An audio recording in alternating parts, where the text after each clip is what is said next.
फिरोजाबाद में तीसरे चरण का मतदान आज हुआ है और जो वोट ऑफ परसेंटेज है वो पिछली बार से कुछ अलग है, लेकिन साथ ही हमारे साथ कुछ पत्रकार लोग हैं। हम इनसे जानेंगे कि इस चुनाव में जो वोटिंग है किस तरीके की वोटिंग है, क्या लग रहा है, किसका फायदा होगा, किसका नुकसान होगा, किस तरीके से देख रहे हैं। देखिए, वोटिंग परसेंटेज तो ऑलरेडी पहले ही कम हुई है क्योंकि गर्मी भी काफ़ी थी, लेकिन इसके साथ साथ जो मुद्दे थे वो स्थानीय मुद्दे काफ़ी प्रभावशाली थे, जिसमें आपके मजदूर के मुद्दे भी शामिल थे, गैस का मुद्दा शामिल था, महंगाई बहुत बड़ी बात थी और बेरोजगारी को लेकर आम लोग ज़्यादा बात कर रहे थे। यही एक बहुत बड़ा रीजन फैक्टर था इसको लेकर। और दूसरा, अगर हम किसी भी मतदाता से अगर बात करते थे तो एक ही बात कहता था कि हमें बदलाव चाहिए। तो जाहिर सी बात है, बदलाव का चुनाव है और बदलाव को लेकर ही यहाँ पर सब वोटिंग हुई है। बिल्कुल, जो चुनाव है वो बदलाव का है या किस तरीके से, चूंकि जो वोट जिस समय मतदान की घोषणा हुई उसके बाद अलग अलग रुझान आते रहे, लोग अलग अलग तरह से बताते रहे। क्या लगता है कि इसमें किस पार्टी को इस चुनाव में फायदा मिला होगा, किसको नुकसान? जैसा कि विगत लोकसभा चुनावों में और विधानसभा में जो परिदृश्य देखा गया है, फिरोजाबाद विधानसभा का लोकसभा का सम्मिलित परिदृश्य जो देखा गया है, तो उसमें ये देखा गया है कि समाजवादी पार्टी पिछली सिरसागंज, शिकोहाबाद और जसराना विधानसभा से लीड करती है, जबकि भारतीय जनता पार्टी इतनी लीड ले लेती है टूंडला व फिरोजाबाद से तो उनका प्रत्याशी विजयी हो जाता है। इस बार ये देखा गया है कि फिरोजाबाद विधानसभा में प्रॉपर जो शहरी सदर विधानसभा है उसमें परसेंटेज बहुत अन्य विधानसभाओं की अपेक्षा कम है, लगभग 5 से 6% वोट उनमें कम पड़े हैं, जिस कारण से ऐसा लगता है कि जो फाइट है वो बहुत ही प्रतिस्पर्धी है, टफ फाइट है। और इस टफ फाइट में अगर बीजेपी के प्रत्याशी फिरोजाबाद और टूंडला विधानसभा से अच्छी लीड लेते हैं तभी विजय पा पाएंगे, अन्यथा उनका नुकसान होगा और समाजवादी पार्टी इसमें लाभ में हो सकती है। बिल्कुल, इस चुनाव में पूरा चुनाव देखा है आपने, सब लोगों से मिले हैं, चाहे वो प्रत्याशी हो चाहे जनता हो। क्या लग रहा है किसका फायदा रहा होगा, किसका नुकसान होगा इस चुनाव में? देखिए देवेंद्र जी, मैं आपको 10 साल थोड़ा पहले लेके चलता हूँ वहाँ कि जब 2019 का चुनाव हुआ था तो भारतीय जनता पार्टी का जीतने का मुख्य कारण यही रहा कि एक तो पारिवारिक कलह थी समाजवादी पार्टी के में, और ये गढ़ भी रहा है समाजवादी पार्टी का, क्योंकि पिछले 2009 के चुनाव की बात करें या फिर 14 की बात करें या 19 की बात करें और अब जाकर के 2024 का चुनाव है, तो एक तरीके से समाजवादी पार्टी का ये गढ़ भी रहा है। लेकिन अब की बार जो हालात कुछ रहे वो इस तरीके के रहे कि जिस तरीके से आज हमने पूरे दिन ये देखा कि सबसे क्योंकि 2019 की हम बात करेंगे तो 2019 में कहीं भी जब तक मतदान शाम तक हुआ था ज्यादा बहिष्कार की खबरें नहीं निकल करके आई थी, लेकिन आज ज्यादातर आपके टूंडला विधानसभा क्षेत्र में बहिष्कार की खबरें आई और सबसे ज्यादा शिकोहाबाद क्षेत्र में भी। तो ये कह सकते हैं कि कहीं न कहीं, अच्छा, जहां बहिष्कार की जब बात आती है तो बहिष्कार किसका होता है, किस सिटिंग सरकार का होता है, क्योंकि वहां मुद्दे और स्थानीय मुद्दे होते हैं जहां पे विकास की बात होती है, जहां पे पानी की समस्या की बात होती है।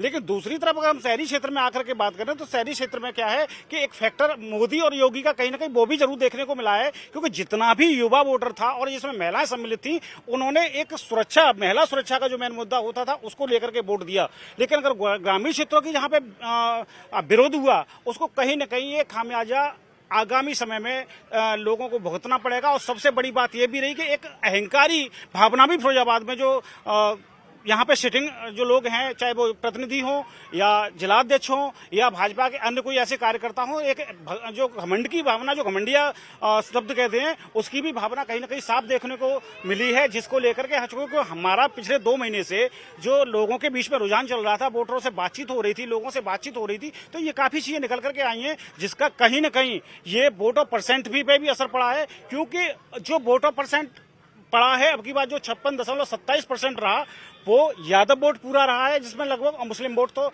रहा ही रहा है, क्योंकि पिछले 5 साल में जो देखा था, जो समीकरण बने थे उनको लेकर के ये वर्ग कहीं ना कहीं नाराज चल रहा था, जिसको लेकर वोट ऑफ परसेंट उन्होंने तो बढ़ाया है, लेकिन अन्य लोग जो थे वोटर थे बीजेपी के बधे हुए, उनमें गिरावट आई है, क्योंकि वो लोग घर से निकले ही नहीं और ऊपर से गर्मी का भी प्रकोप था। तो ये सारी चीजें रही हैं इसमें।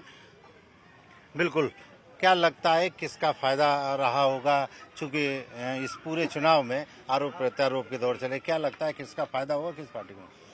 देखिए, बता दें कि ये जो चुनाव है वो सपा बनाम भाजपा ठीक है ना, उसके बीच का चुनाव है। जिस तरह से देखा जाए तो कहा गया है कि ये अखिलेश यादव का गढ़ माना जाता है, समाजवादी पार्टी का गढ़ माना जाता है। उधर बात करें हम योगी सरकार की या मोदी सरकार की, तमाम ऐसी कल्याणकारी योजनाएं लोगों के बीच में परोसी गई जिससे कि कहीं ना कहीं सीधे सीधे लाभान्वित हुए वो, और उनके प्रति उनकी भावना थोड़ा जागृत की गई कि इस बार मोदी सरकार दोबारा से फिर आनी चाहिए। मगर अधिकतर हम लोगों ने ये देखा आज कि जो मतदान हुआ यहाँ पर, तमाम महिलाएं थी, तमाम युवा थे और तमाम बुजुर्ग लोग आए थे, मगर उनका मतलब सीधा सिद्धांत था कि इस बार जो चुनाव हो और महंगाई पर और शिक्षा पर जोर दिया जाए, इंडस्ट्री पर जोर दिया जाए, यहाँ के डेवलपमेंट विकास पर जोर दिया जाए। तो जिस तरह से कहा जाए तो मुझे लगता है कि कहीं ना कहीं इसमें भाजपा को इस बात पर ध्यान देना चाहिए, और यदि समाजवादी पार्टी यदि यहाँ चुनी जाती है, समाजवादी पार्टी को भी लोगों के मुद्दों पर ध्यान देना चाहिए। जी बिल्कुल। क्या लग रहा है कि किसका फायदा होगा, किसका नुकसान? क्योंकि जो लग रहा है कि समीकरण जैसे निकल के आ रहे हैं वो साफ नहीं है, लेकिन फिर भी अनुमान क्या लगाया जा सकता है? अनुमान तो शायद विपक्ष को ही फायदा हो सकता है, क्योंकि वोटिंग परसेंट कम गई है, गर्मी भी थी, तो हो सकता है विपक्ष को फायदा होगा। बिल्कुल। लेकिन अगर कई चीज़ों की जो है हम लोग चर्चा कर रहे हैं, जैसे आखिर मुद्दे क्या रहे होंगे, क्योंकि मुद्दे की बात अवश्य होती है, वो चाहे कही जाए चाहे ना कही जाए, लोग मुद्दों की बात जरूर करते हैं, चाहे उसको तमाम लोग नजरअंदाज कर दे, चाहे सरकार करे चाहे विपक्ष करे। शहरी क्षेत्र में मुद्दा जरूर राम मंदिर का या धारा 370 का या हिंदू भावना से ग्रसित रहा, लेकिन जो देहाती क्षेत्र है उसमें बेरोजगारी एक, चूंकि ग्रामीण अंचल का व्यक्ति फिरोजाबाद में चूड़ी कारखानों में और अन्य जगह रोजगार के लिए आता है, तो वहाँ उन लोगों के क्षेत्र में युवाओं में रोजगार का व जो है बुजुर्गों में महंगाई का मुद्दा आमतौर पर बातचीत में सामने आया है, और महंगाई और बेरोजगारी मुद्दा भी कहीं ना कहीं इसमें अपना फैक्टर दिखा रहा है। जबकि हिंदू मतदाताओं में जनरली यह देखा गया कि हिंदू राम मंदिर का निर्माण जो हुआ या धारा 370 उनका भी प्रभाव उन लोगों में उसकी वजह से उत्साह थोड़ा था, और उसी की वजह से ही शहर का प्रतिशत इतना रहा, नहीं तो अन्यथा और भी ज्यादा गिर सकता था। बिल्कुल। मुद्दा बिल्कुल हर बार कहा जाता है कि ये मुद्दा है, इस पे बात नहीं हो रही, चाहे विपक्ष हो, तमाम लोग इसको कहते हैं, लेकिन जो सरकार है वो कहती है कि मुद्दा है ही नहीं। तो वो चीज़ कहाँ लग रही है कि किन किन चीज़ों पे बात नहीं हुई है, सरकार ने बात नहीं की है? देखिए, लोग जहाँ तक है रोजगार की बात कर रहे थे और सरकार कह रही थी हम मंदिर बना रहे हैं। लोग कह रहे थे बेरोजगारी जो है उसको दूर करो, उसको मंदिर बना रहे थे। उसके साथ साथ महंगाई की बात हो रही थी, लेकिन महंगाई पर सरकार किस तरीके से कंट्रोल नहीं कर पा रही थी, क्योंकि जो सिटिंग सरकार है, उत्तर प्रदेश में सरकार थी, केंद्र में भी सरकार थी, काफ़ी योजनाएं इन्होंने चलाई थी जिसका फायदा ग्रामीण अंचलों में दिख भी रहा था। लेकिन जैसे जैसे ये वोटिंग का जो समय आया, उस समय आते आते उन चीज़ों ने अपना प्रभाव कम कर दिया, क्योंकि जो बेरोजगारी का मुद्दा था और चाहे सेना में भर्ती को लेकर वो मुद्दा उठा है, वो सब मुद्दे थे, ये सारे मुद्दे इतने हावी हो गए कि जनता ने इसमें अपना एक दूसरा पहलू बनाया। और यही कारण है कि जब हम बात कर रहे थे तो जनता बार बार ये कहती थी कि नहीं सर बहुत हो गया, अब तो बदलाव चाहिए। तो कहीं ना कहीं बदलाव की जो हवा है वो फिरोजाबाद में देखने को मिल सकती है। बात है शहरी क्षेत्र की, शहरी क्षेत्र में हमेशा से ही बीजेपी प्रभावशाली रही है और इस बार भी रहेगी। बिल्कुल। क्या मुद्दा मानते हैं, बेसिक मुद्दा क्या होगा फिरोजाबाद? एग्जैक्टली मुद्दा तो है, ये मुद्दा तो हर चुनाव में होता है, बिना मुद्दे के तो कोई चुनाव आज तक हुआ नहीं है। अब मुद्दे की हम बात करें शहर के अंदर, तो देखिए कांच उद्योग का सबसे बड़ा शहर फिरोजाबाद एक हब माना जाता है। आज तक पिछले 10 सालों से भारतीय जनता पार्टी की सरकार थी। यहाँ के तमाम जो लोगों से हमारे लोगों से जो बात हुई है उनकी बात बता रहा हूँ मैं आपको, कि उन लोगों ने ज्यादातर अपना दुखड़ा यही रोआ कि यहाँ पर कांच का उद्योग, कई फैक्ट्रियां बंद हो गई। जो एक्सपोर्ट, जो दूसरे जो जिले हैं वो एक्सपोर्ट कर रहे हैं हमारे फिरोजाबाद से माल को खरीद करके, लेकिन वहाँ प्रॉपर जो लोकल जो प्रोडक्शन चल रहा है जिसका उसका कोई प्रॉपर तरीके से व्यवस्था नहीं की गई, डिस्प्ले की कोई व्यवस्था नहीं की गई। पहला मुद्दा ये। दूसरा, जितनी भी बड़ी बड़ी जो ट्रेनें थी उनका कोई ठहराव नहीं रहा। और साथ ही सबसे बड़ा मुद्दा, जो ग्रामीण अगर क्षेत्र में चले जाएं तो आज भी कई गांव ऐसे हैं कि जहां पर वहां के प्रतिनिधि, वहां के सांसद जो जीते हुए थे, आज तक कोई घूमने नहीं गया उनके दरवाजे पर और ना ही किसी गांव में भ्रमण किया। आज भी तमाम रास्ते कच्चे पड़े हुए हैं, तमाम पानी की अव्यवस्थाएं ऐसी हैं कि जहां पर कई ग्रामीण क्षेत्रों में तो एक कह सकते हैं कि शहर में तो दिखाई देता है विकास, ठीक है कि मालूम पड़ रहा है कि कहीं ना कहीं हो रहा है, लेकिन ग्रामीण क्षेत्र जो अछूते हुए हैं तो वो तो मुद्दे की बात होगी। और सबसे बड़ी बात यह है कि मैं पहले भी ये कहा था कि जहां बहिष्कार की बात हुई तो बहिष्कार किसका था? बहिष्कार तो उन्हीं मुद्दों का ही था ना। तो जो लोग वहां कह रहे हैं, हमारे लोगों से पिछले 2 महीने से 3 महीने से हम लोगों के बीच में जा रहे हैं, उनसे वार्तालाप कर रहे हैं, तो सबसे बड़ा मुद्दा वहां ये निकल कर आ रहा है। लोगों का जो अंदर दिल की बात थी हम लोगों के साथ शेयर की, उन्होंने यही कहा कि ज्यादातर मुद्दे तो यही रहेंगे कि जहाँ रास्ते तक नहीं है। आप सोचिए कि 4 से 5 गांव टूंडला विधानसभा क्षेत्र में एक वहां के प्रतिनिधि का बहिष्कार होता है। यहाँ के जो प्रत्याशी हैं भाजपा के वो आज आते हैं, उसके बाद में दोपहर के बाद वहाँ पे मतदान शुरू होता है, तो आखिर वो मतदान वोट और परसेंट घटेगा कि नहीं घटेगा है?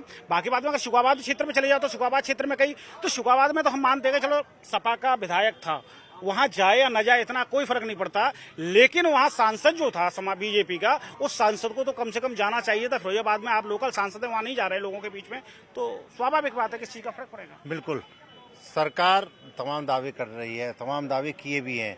हमने तमाम रोजगार दिए और उसके अलावा चाहे सिलेंडर उनको मिला हो उज्ज्वला योजना में, चाहे आवास योजना मिला हो, चाहे राशन मिला हो, ऐसे तमाम योजनाएं जो गिनाती है, क्या लग रहा है कि उनसे कुछ फायदा सरकार को रहा होगा? देखिए, जिस तरह से देख रहे हैं हम लोग, जनता उतना ही सम्मान देती है जितना उसको मिलता है। तो कहीं ना कहीं ये चीज़ें ज़मीनी हकीकत देखा जाए तो जो भाजपा ने दिया है, जो भाजपा सरकार ने लोगों को लाभ दिया है, उसके आधार पर वो वोटिंग कर रहे हैं। मगर देखने वाली बात तो यह है कि इस बार थोड़ा सा विपरीत माहौल देखने को मिला, क्योंकि यहाँ कहा जाए तो मैंने पहले ही बताया कि सपा का गढ़ है ये, और गठबंधन से अक्षय यादव यहाँ पर लड़ रहे हैं। जिस तरह से देखा जाए कि पिछले जो सांसद रहे हैं उनका कार्यशैली थोड़ा सा यहाँ प्रभावित, ज़्यादा लोगों के बीच नहीं जा पाए और लोगों से कन्वेंस नहीं कर पाए। को विकास की बात करें तो विकास भी शायद अछूता रहा हमारा जनपद फिरोजाबाद। मैं नगर की बात करें तो नगर निगम काम कराता है, उसका परिप्रेक्ष्य में यहाँ से हो सकता है कि उसको मत भी मिले हैं, वोट भी मिले हैं, और वोट परसेंट घटने का कारण भी यही है कि कहीं ना कहीं मतदाता रुष्ट भी नजर आया। दूसरी बात यह है कि भीषण गर्मी का भी प्रकोप रहा है। जिला प्रशासन ने काफ़ी व्यवस्था की और व्यवस्था करने के साथ साथ में उनका फायदा शायद उन लोगों ने लेना उचित नहीं समझा और वोट परसेंटेज हमारी वही रही। तो कहीं ना कहीं जो वोट परसेंटेज गिरी है वो भाजपा के लिए नुकसानदायक साबित हो सकती है। देवी जी, मैं एक बात को कहना चाहूँगा, इसमें आपसे जुड़ रहा हूँ इसमें। देखिए, 2009 का जब चुनाव हुआ था तो 2009 में अखिलेश यादव यहाँ से सांसद हुए थे। उसके बाद में उन्होंने अपनी यहाँ की सीट को छोड़ करके अपनी पत्नी को उतारा। देखिए, लोग नाराजगी कब हो जाए, लोग नाराज कब हो जाए, इसका कभी पता नहीं रहता। 4 महीने पहले वही अखिलेश यादव एक अच्छी जीत हासिल कर रहे हैं यहाँ से, और 4 महीने बाद वही अखिलेश यादव यहाँ से उनकी पत्नी हार करके बड़ी बुरी तरीके से हारती हैं। क्यों? कि इसका सबसे बड़ा कारण क्या है मालूम है? जनता का आपने अपना समझा और उन्होंने आपको मतदान किया, आपको अपना प्रतिनिधि चुना, लेकिन आप कर क्या रहे हैं कि चुना तो आपको, लेकिन दूसरे आप उठा करके छोड़ के चले जाते हैं। देखिए, वोटर किसी की जागीर नहीं है। जो वोटर जहां वोट करता है एक सोच समझ के करता है, और यही कारण ये रहा था कि डिम्पल को हारना पड़ा था। और जब 2019 में अक्षय को यहां से जीते तो 2019 में 1,18,000 के समथिंग उनके वोट पड़े थे। उसके बाद में 2019 का जो चुनाव हुआ तो 2019 में चंद्रसेन यादव ने यहाँ से सांसद हुए।